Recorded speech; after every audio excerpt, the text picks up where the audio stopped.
Imaginez une ville dont le règlement assez strict impose la hauteur de la pelouse, la couleur des façades des maisons, rose ou bleu, les fleurs que l'on peut planter dans le jardin et même la décoration intérieure. Un peu à l'écart de cette ville, on trouve une maison dont les habitants et les habitantes tentent de respecter le règlement, mais la pelouse est toujours un peu trop haute, la couleur de la façade pas exactement de la bonne nuance. Et pour cette raison, des voisins se sont autorisés à y jeter leurs sacs de vidange. Les habitants et les habitantes de la maison tentent de s'en débarrasser, mais de nouveaux arrivent chaque jour. On plante même une pancarte. Interdit de jeter ces sacs de vidange ici. Mais cela ne change quasiment rien. Parce que dans la ville, on continue de ne parler de cette maison que pour en évoquer le jardin abîmé. Dans cette ville où j'ai grandi, de 0 à 12 ans, j'ai lu ou on m'a lu des milliers de livres. Quand, à 12 ans, je suis tombée en amour avec une fille, je n'avais encore jamais lu un seul livre où une fille était amoureuse d'une fille. Mes camarades de classe et mes amis non plus. On savait que ça existait, on savait même comment ça s'appelait. Gwyn, PD pour les garçons, FIF si j'avais grandi au Québec. Quand t'es jeune, tu le sais qu'il existe une maison un peu à l'écart. Ça se peut même que tes copains et toi soyez allés y jeter quelques sacs de vidange. Mais t'as pas envie d'y habiter. T'as pas envie d'être la Gwyn, la Butch, le Fif, la Tapette. Des mots qui sont prononcés quotidiennement dans nos écoles, des milliers de fois par jour, et qui tracent une ligne entre celles et ceux qui respectent les règles et les autres. T'es gay, t'es lesbienne, t'es bisexuel, ça dérange. T'es un gars qui aime le rose ou la danse, ça dérange. T'es une fille qui aime la mécanique ou le hockey, malgré les avancées, ça dérange toujours.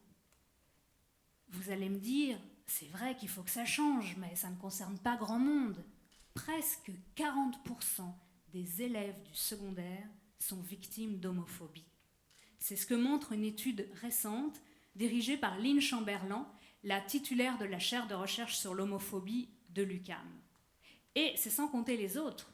Il y a les jeunes que l'on n'insulte pas, mais qui reçoivent par ricochet les effets de ces insultes quotidiennes. T'as un frère, une sœur, des parents homosexuels, un ou une amie bisexuelle, ça t'affecte.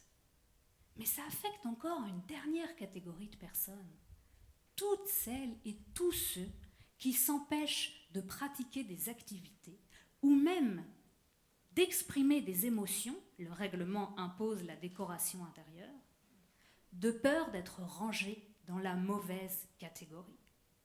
Bref, l'homophobie touche tout le monde. C'est toute la ville qui subit ces règlements qui empêchent de s'épanouir. Alors, qu'est-ce qu'on fait ? On interdit de jeter les sacs de vidange ? C'est vrai que c'est important. Dans ces sacs, il y a des mots qui coupent et qui laissent de profondes cicatrices. Mais si on allait plus loin, et si, ensemble, on ne luttait plus seulement contre les fruits empoisonnés de l'homophobie, mais aussi contre ses racines. Racines qui portent un nom, hétéronormativité. Qu'est-ce que c'est que ce mot barbare ? Pour le dire le plus simplement possible, c'est l'idée que quand on est soit un garçon, soit une fille. Et de cette première identification découleraient naturellement des façons de s'habiller différentes, des capacités différentes, des intérêts différents, des comportements différents, et même des façons de penser et des émotions différentes. Ce qui mène, désolé pour les garçons sur cette image, ce qui mène à des rôles dans la famille et dans la société différents. Donc, pour qu'un couple puis une famille soit équilibrée, elle doit être composée de deux entités complémentaires, un homme et une femme, un papa et une maman. Et cette hétéronormativité supporte peu ce qui la remet en question. Ce qui conduit à l'invisibilisation des orientations sexuelles autres que l'hétérosexualité ou des comportements non conformes aux stéréotypes de la masculinité et de la féminité, mais aussi à du dénigrement, voire à de la violence psychologique ou physique.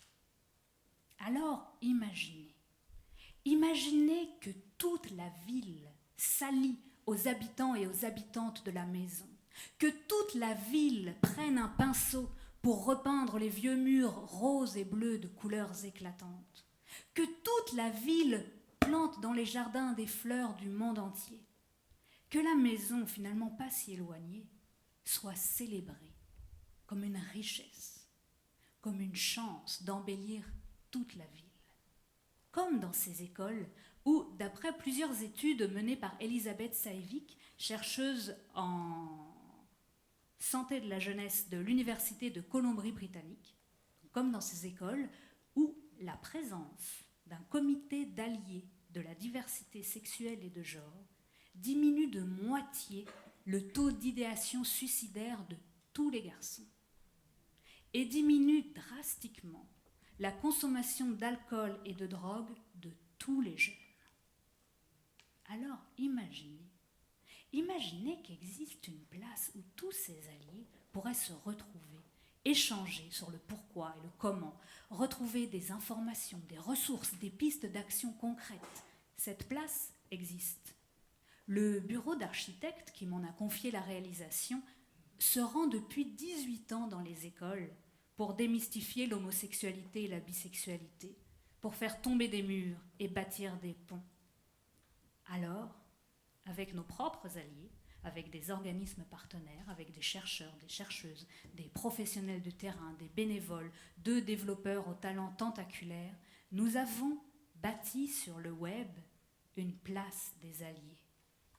Une place où la petite fille de 12 ans sait qu'elle peut aimer sans se cacher.